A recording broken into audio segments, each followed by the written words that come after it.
शादीशुदा से प्यार। नीति जानती थी कि सुवास उसे कभी नहीं मिलेगा, फिर भी उसका दिल मानने को तैयार न था। बादल गरज रहे थे, बारिश पूरी ताकत से धरती की प्यास बुझाने में लगी थी और नीति के अतृप्त होंठ रह रहकर फड़क उठते थे। इतने नम मौसम में भी सूखे होठों को तर करने के लिए उसे होठों पर जुबान फेरनी पड़ रही थी।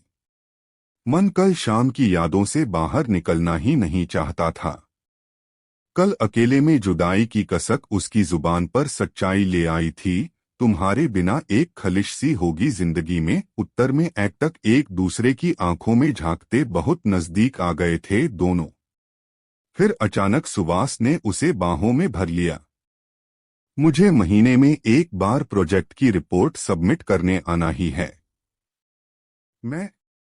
मेरा मन, तुम, मैं।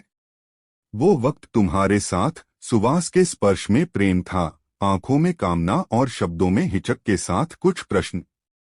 उसके प्यासे अधर नीति के अतृप्त अधरों के बहुत नजदीक आते जा रहे थे। नहीं, मेरा ऐसा कोई इरादा नहीं है। एक झटके से खुद को सचेत करके नीति उस पल से निकल आई। हाँ, शरीर को तो निकाल ही लाई थी, पर मन। करीब 20वीं बार नीति दिल की जिद से लंच बॉक्स उठाकर सुवास के फ्लोर पर जाने के लिए उठी और दिमाग की डांट खाकर वापस बैठ गई। तभी सारा ने नॉक किया। मैं आई कम इन मैम। उसके अंदर आने का इशारा पाकर सारा आ गई। मैम, आपने कहा था कि लंच ब्रेक के बाद डिस्कस करेंगे। So what should I do? कहते हुए उसने फाइल सामने की तो नीति का ध्यान घड़ी की ओर गया। हम ये फाइल कल डिस्कस करेंगे, पहले मैं समझ लूं। सारा चली गई और नीति का दिल धक से रह गया। तो क्या लंच ब्रेक खत्म हो गया? सुवास से अकेले में मिलने का आखिरी मौका भी इसी उहापोह में निकल गया। उसके दिल में एक हुक सी उठती चली गई। मगर अकेले में मिलना ही क्यों चाहती थी वो? कहेगी क्या वो उससे? कल जो कुछ भी हुआ उसके बाद कुछ कहने को रह जाता है क्या? मगर दिल था कि कुछ तो कहलवाना ही चाहता था। वो भी मोबाइल संदेश से नहीं, फोन से नहीं, आमने सामने, नजरें मिलाकर। पर दिमाग टोकता कि सुवास से अकेले में नजरें मिलने के बाद उसे सोचा हुआ कुछ याद रह जाता है क्या? उफ, ये प्यार भी कैसे हो गया उसे प्यार?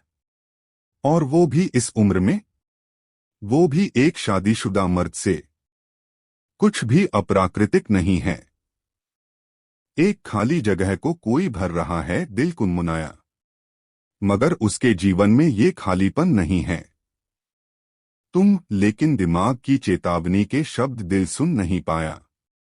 नीति ने उठकर पानी पिया, कुछ गहरी सांसें लीं और एक बार फिर ध्यान फाइल पर केंद्रित करने की कोशिश की। लेकिन दिल फिर जिद्दी बच्चे की तरह खड़ा हो गया। कहीं उसे कोई जरूरत हुई तो? पूछना नहीं चाहिए। उफ, जरूरत होगी तो खुद ही बताएगा। कल ही तो जाना है। अब तक तो सारी तैयारियां हो भी गई होंगी। मगर कल शब्द दिमाग में आते ही दिल एक बार फिर धक से रह गया। कल, कल सुवास चला जाएगा, हमेशा के लिए। उसकी खामोश दोपहरों में वही सूनापन छोड़कर, घड़ी की वही यांत्रिक टिक टिक और कीबोर्ड की रसहीन खटखट। सब कुछ वही होगा पर उफ, ये क्या हो गया है उसे? एक बार कर्टसी कॉल तो कर ही लेनी चाहिए कम से कम। दिल जैसे अपने अस्तित्व के लिए संघर्ष कर रहा था। न कि अब जो फैसला किया है उसके बाद सुवास को फोन करने का कोई रीजनेबल कारण नहीं है, और अकारण उसे फोन नहीं करना है। नहीं मतलब नहीं, दिमाग ने डांट लगाई। मगर दिल के पास एक अड़ियल बच्चे की तरह उत्तर तैयार था। क्यों? हमेशा के लिए दूसरे शहर शिफ्ट होना कोई आसान बात है? सारी व्यावहारिक समस्याओं के साथ ऑफिस अकेले मैनेज कर रहा है। अंतिम दिन तक छुट्टी नहीं मिली है उसे। कोई जरूरत हुई तो क्यों उसकी पत्नी नहीं है पैकिंग वगैरह के लिए? पत्नी? कैसे औरतें इतनी छुई मुई घरेलू बनकर जीवन गुजार लेती हैं? सुवास जैसे फुल टाइम असिस्टेंट पति जो उपलब्ध हो जाते हैं, उससे तो किसी मदद की उम्मीद ही नहीं करता वो। एकदम बच्चों की तरह ही ट्रीट करता है। दिल अपनी टीस दिखाने से कब बाज आने वाला था। उफ। लेकिन वो ये सब क्यों सोच रही है? उसे क्या? कोई अपनी पत्नी को कैसे रखता है वो जाने। दिमाग को कब किसी की तानाशाही मंजूर थी। नीति ने एक लंबी सांस छोड़ी। काश सुवास से उसकी मुलाकात ही न हुई होती।